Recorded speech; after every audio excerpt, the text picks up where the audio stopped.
A meeting of state and federal environment ministers has outlined plastics that will be phased out as part of the National Waste Policy Action Plan.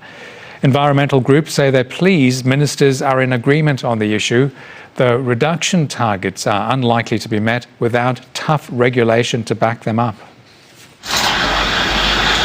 At the EFOC Cafe, the name is ambiguous, but their environmental policies are not. We want to make sure that we're doing our part.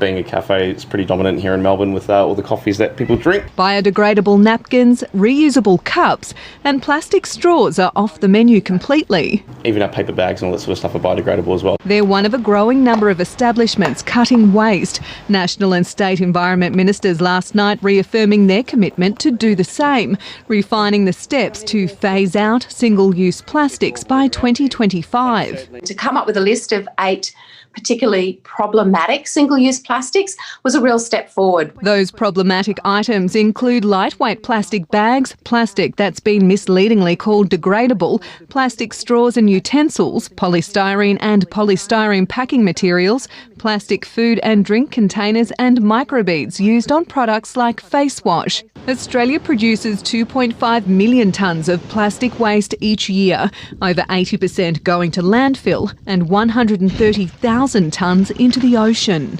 Realistically, the rate at which we're going to see as much plastic in the ocean as we have fish by around 2050. The federal government scheme asks companies who use or manufacture packaging materials to sign up to the Australian Packaging Covenant, but compliance is voluntary. This watchdog wouldn't have the ability to intervene if standards are not being met.